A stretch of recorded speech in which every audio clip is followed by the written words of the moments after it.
السلام علیکم خواتین و حضرات، امید آپ خیریت سے ہوں گے۔ آج جس پلے کو ہم ڈسکس کرنے جا رہے ہیں، جس پہ بات کرنے جا رہے ہیں، وہ ہے فہمیدہ کی کہانی استانی راحت کی زبانی۔ یہ پلے ڈرامہ 86 کے سلسلے کا پلے ہے۔ پی ٹی وی نے ڈرامہ 81 1981 سے 1988 تک، یعنی 81 سے 88 تک ایک لانگ پلیز کا ایک سلسلہ شروع کیا، جس میں ہر سال اس ایئر کا جو سال تھا اس کے حوالے سے ڈرامہ جو ہے وہ پیش کیا جاتا تھا، یعنی ڈرامہ 81، ڈرامہ 82، ڈرامہ 83۔ اسی سلسلے میں فہمیدہ کی کہانی استانی راحت کی زبانی ڈرامہ 86 کے انڈر یہ پلے جو ہے وہ پیش کیا گیا، اور نیچرلی یہ 1986 میں اس کو ٹیلی کاسٹ کیا گیا۔ اب یہ پلے اس کے حوالے سے بڑے انٹرسٹنگ سے فیکٹس ہیں۔ پہلا تو یہ کہ یہ شاید وہ پلے ہے جو پی ٹی وی کی تاریخ میں سب سے زیادہ آن ایئر ہوا لانگ پلے۔ سب سے زیادہ آن ایئر ہونے سے کیا مراد ہے، وہ یہ ہے کہ جب یہ پہلی دفعہ ٹیلی کاسٹ ہوا 1986 میں، تو اس کے بعد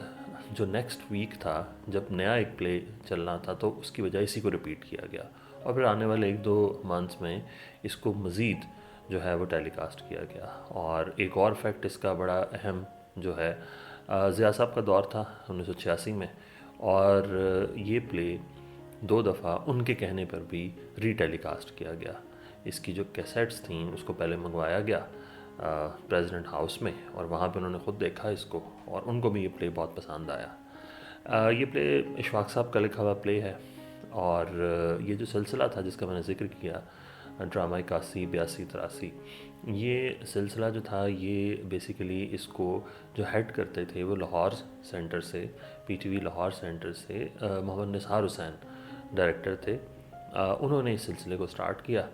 بعد میں یہ ڈراماز جو تھے وہ کراچی اور دوسرے سینٹر سے بھی پیش کیے گئے، لیکن زیادہ تعداد میں ڈرامہ 81 سے ڈرامہ 88 تک زیادہ اس کو لاہور سینٹر نے پیش کیا، اور اس میں بھی محمد نثار حسین جو بڑے کریٹیو ایک ڈائریکٹر تھے، انہوں نے اس کو ڈائریکٹ کیا، ہدایت و پیشکش ان کی تھی۔ محمد نثار حسین اس سے پہلے اشفاق صاحب کی سیریز ایک محبت سو افسانے بھی کر چکے تھے۔ اب یہ پلے بیسیکلی جس ٹاپک پہ ہے وہ کلاس ڈفرینس پہ ہے۔ اب کلاس ڈفرینس پہ ہمیں رشین لٹریچر بھی بہت زیادہ ملتا ہے، اور سب کانٹیننٹ میں اگر ستیہ جیت رے کا نام لیا جائے، جو بنگالی ایک ڈائریکٹر تھے اور آسکر وننگ ڈائریکٹر ہیں، انہوں نے بھی اس ٹاپک پہ سوسائٹی میں جو ایک کلاس ڈفرینس ایگزسٹ کرتا ہے اس پہ بڑا کام کیا، اور بڑا اچھا کام کیا۔ اب یہ پلے بھی اسی ٹاپک پہ جو ہے وہ اسی حوالے سے اس پلے کو پیش کیا گیا، اور مین تھیم جو تھا وہی کلاس ڈفرینس کو ہائی لائٹ کرنا، اور کس طرح سے لوور کلاس جو ہے وہ اپر کلاس کی وجہ سے سفر کرتی ہے، مشکل میں آتی ہے، وہ سارا کا سارا تھا۔ کہانی جو ریوالو کرتی ہے، یہ کہانی ایک ماں اور ایک بیٹی کی ہے، جیسے نام سے بھی ظاہر ہے، فہمیدہ کی کہانی استانی راحت کی زبانی۔ تو استانی راحت جو ہے وہ ماں ہے، اور فہمیدہ جو ہے وہ بیٹی ہے، اور یہ ایک اسکول ٹیچر ہے جو استانی راحت ہے، اور شروع میں دکھاتے ہیں کہ یہ بیسیکلی ایک گھر کی تلاش میں ہے۔ والد کی ڈیتھ ہو چکی ہے، جو فہمیدہ لڑکی ہے، کریکٹر جو پلے کیا تھا وہ فائزہ حسن نے فہمیدہ کا کیا تھا، اور استانی راحت بیگم خورشید شاہد جو پی ٹی وی کی بڑی منجھی ہوئی اداکارہ تھیں، انہوں نے پلے کیا تھا۔ اس کے علاوہ بھی اس پلے میں بڑے فیمس جیسے جمیل فخری صاحب بھی اس پلے میں ہیں، اور بڑے دوسرے بھی ہمیں کردار نظر آتے ہیں۔ عاصم بخاری صاحب بھی اس میں ایک لائر کا کردار انہوں نے ادا کیا، وہ آگے میں آپ کو بتاتا ہوں جس طرح سے بات ہوگی۔ شروع میں یہ ماں بیٹیاں دکھاتے ہیں کہ ایک گھر کی تلاش میں ہیں، کوئی چھوٹا گھر، کوئی ایک کمرہ وہ ان کو مل جائے۔ ریلیٹیوز ہیں نہیں زیادہ، رشتہ دار ہیں نہیں، اور وہ ان کو رکھنے کے لیے تیار بھی نہیں ہیں، اور یہ ان کو بڑی مشکل سے ایک سرونٹ کوارٹر ملتا ہے ایک بڑے گھر میں، ایک بڑا گھر جو کہ یعقوب لوہے والے جو ان کا گھر ہے، اور ان کا بڑا بزنس ہے۔ اب کلاس ڈفرینس جو ہے وہ اشفاق صاحب ایک کوارٹر اور ایک پورا گھر، اس کے درمیان ہمیں جو ہے وہ انٹر کٹنگ میں سمجھاتے ہیں کہ کس طرح سے ایک زندگی جو ایک ماں اور بیٹی کی ایک سرونٹ کوارٹر میں گزر رہی ہے، اور اسی گھر کا جو بیسیکلی ایک سرور کوارٹر جو اسی بڑے گھر کا ایک سرور کوارٹر ہے، اور پھر جو بڑا گھر ہے وہاں پہ کس طرح سے زندگی گزر رہی ہے. اور فائزہ حسن جو ایک ینگ لڑکی ہے، اور اس کی بیسیکلی ڈپریشن کس طرح سے بڑھتی ہے جو اپر کلاس ہے اس کے مختلف ایکشنز کی وجہ سے. ڈرامے میں ہم دیکھتے ہیں کہ جو اپر کلاس ہے وہاں پہ سویرا مینا کا ایک کریکٹر ہے، اور وہ مینا کا کریکٹر جو ہے ورثہ غزل نے پلے کیا ہے. اب وہاں پہ اس کی شادی کی تیاریاں ہو رہی ہیں. ایک تیاریاں جو ایک بڑا گھر ہے وہاں پہ اپنی بیٹی کی شادی کی تیاریاں کر رہے ہیں، اور ایک استانی راحت ہے جس نے اپنے ایک جو سرونٹ کوارٹر ہے وہاں پہ ایک پیٹی رکھی ہوئی ہے، اور اس کے اندر وہ چیزیں اپنی بیٹی کے جہیز کی جو ہے وہ ڈالتی رہتی ہے. فائزہ حسن کو سمجھ آتی ہے کہ ماں جو ہے وہ جس بیٹی کے بارے میں بات کرتی ہے اور اس کو کہتی ہے اس کو تالا لگا دے، اس میں بڑی سادہ سی چھوٹی چھوٹی چیزیں ہیں، اور وہی دیکھتی ہے کہ وہ بڑے گھر میں کس طرح سے ان کی بیٹی کے لیے جو شادی کا سامان تیار ہو رہا ہے وہ کیا ہے. اور ماں بار بار اس کو کہتی ہے کہ جا کے بیٹی کو دیکھ اس کو تالا لگایا ہوا ہے یا نہیں لگایا ہوا. اب بیسیکلی انہوں نے اور بڑے اسٹرانگ ڈائلاگس، اشفاق صاحب کا آپ کو پتہ ہے کہ ڈائلاگس ایسے اسٹرانگ لکھتے تھے کہ وہ بہت زیادہ ہک کرتے تھے ویور کو. دیکھنے والا اس میں بالکل جو ہے وہ اس کے ساتھ اٹیچ ہو جاتا تھا. اب جو کلائمیکس آ رہا ہے آگے آگے وہ یہ ہے کہ اس لڑکی کو، یعنی جو غریب لڑکی ہے فائزہ حسن نے جو پلے کیا فہمیدہ، اس کو عرصہ غزل کہتی ہے کہ میرے ساتھ تم شاپنگ پہ چلو. اور شاپنگ جو ہے وہ اپنی شاپنگ کر رہی ہے، اور یہ دیکھ رہی ہے جس کا بھی ایک جہیز تیار ہو رہا ہے اس کے سرور کوارٹر جس میں وہ رہ رہی ہے اس میں، اور عرصہ غزل جس طرح سے چیزیں خرید رہی ہے یا اس کے سسرال سے جو چیزیں آ رہی ہیں، اور جس طرح سے ایک نمود و نمائش والا جو معاملہ سٹارٹ ہوتا ہے. اب شادی کی رات کو بھی 500-600 لوگ ہیں جو انوائٹڈ ہوتے ہیں،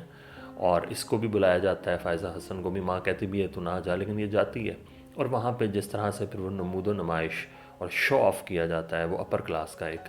اس کی وجہ سے یہ لڑکی مزید ڈپریشن میں آتی ہے. ماں اس کو کہتی ہے تو اپنی BA کی تیاری کر، اور اس کا مائنڈ جو ہے وہ وہاں پہ جو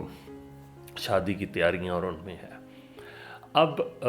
ماں جو ہے وہ کوشش کرتی ہے کہ یہ جو بیٹی ہے اس کی وہ اس طرح سے ڈپریشن سے نکلے، لیکن وہ اس میں کامیاب نہیں ہوتی.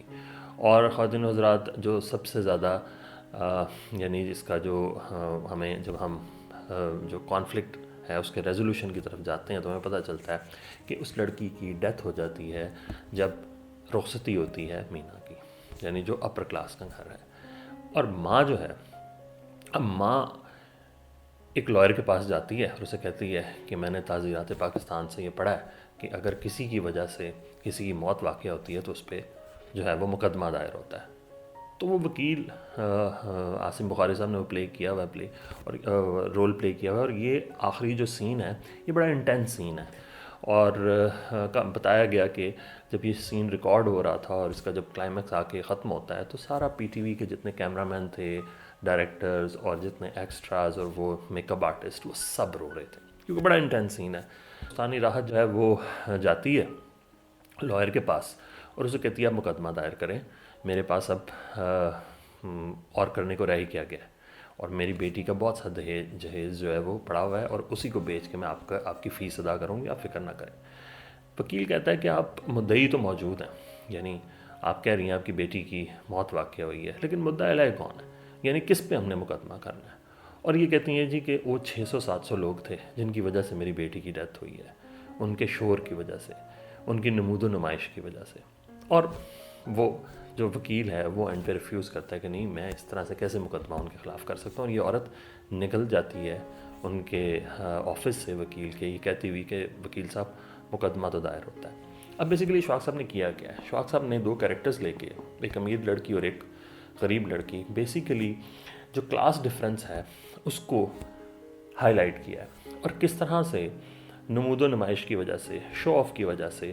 لوور کلاس سفر کرتی ہے، اس کو ہائی لائٹ کیا گیا. یعنی اس میں ایک ڈائلاگ ہیں جو کہ جو آنر ہے اس گھر کا، اس کا امیر گھر کا، اس کا اور اس کی والدہ کا ہے، جس میں اسے کہتی ہے کہ دیکھ بیٹا، نمود و نمائش نہ کر، تو نے اپنی بیٹی کو دینا ہے تو دے، خاموشی سے دے، رات کے اندھیرے میں دے، لیکن اس طرح سے نہ کر۔ یہ جو دولت اب دندناتی پھرتی ہے سڑکوں پہ، یہ کسی لوور کلاس والے کے لیے بہت مشکل کا باعث بن سکتی ہے۔ تو ہمیشہ سے پی ٹی وی اور اشفاق صاحب نے کوشش کی کہ وہ سوسائٹی کے حوالے سے جو ہے سوشل ایشوز کے حوالے سے کہانیاں جو ہیں وہ ہائی لائٹ کریں۔ ابھی وہی چیز زیادہ ہمیں مسنگ بھی نظر آتی ہے، لیکن یہ پلے بڑی اچھی طرح سے اس گیپ کو جو نیرو کرنا تو پاسبل نہیں ہے اپر کلاس اور لوور کلاس کا، لیکن اس کی وجہ سے جو سفرنگ ہے لوور کلاس کی اس کو منیمائز کرنے کی کوشش کر رہی ہوتی ہے۔ اچھا، اس میں ایک اور بات میں ایڈ کرتا جاؤں کہ ابھی ہم جو شادیوں پہ دیکھتے ہیں کہ پنجاب میں خاص طور پہ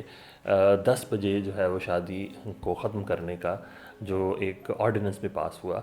وہ بھی اسی پلے کی انسپریشن میں ہوا، کیونکہ پنجاب گورنمنٹ اور اس پلے کے حوالے سے یعنی اس میں یہی ہائی لائٹ کیا گیا ہے کہ شادیوں پہ جس طرح سے نمود و نمائش اور جس طرح سے شور ہوتا ہے اور جس طرح سے کھانا بھی ضائع کیا جاتا ہے اور وہ سارا کا سارا، تو پنجاب گورنمنٹ نے جو اس میں ایک اس وقت انٹروڈیوس کروایا سنگل ڈش کو اور 10 بجے ختم کرنے کو، وہ انسپریشن تھی بیسیکلی اسی پلے کی۔ اور اسی پلے کو، اور اب یہ بھی جو ڈیبیٹ ہے کہ کیا میڈیا کسی طرح سے اثر ڈالتا بھی ہے سوسائٹی پہ یا نہیں، تو آپ یہ دیکھ لیں کہ اس پلے کی اگزامپل ہم دے سکتے ہیں کہ میڈیا نے جو ہے ایک میسج دیا اور اس میسج کو پھر لا تک کا جو ہے وہ حصہ بنایا گیا۔ امید ہے کہ آپ کو آج کا ویلاگ پسند آیا ہوگا۔ اس حوالے سے ضرور کمنٹ کیجئے، بتائیے گا آپ کو بھی کوئی فیکٹ یاد آتے ہیں، آپ کی بھی کوئی میموری اس سے ایسوسیٹیڈ ہے۔ 1986 میں تقریباً یہ پلے جب آن ایئر ہوا تو آج اگر دیکھیں تو کوئی 38 ایئرس پرانا یہ پلے ہے۔ اگر آپ کو اس حوالے سے آپ نے دیکھا ہو، آپ کی بھی کوئی میموری میں کوئی چیز اس حوالے سے ہو تو ڈو شیئر۔ اجازت دیجیے، خدا حافظ۔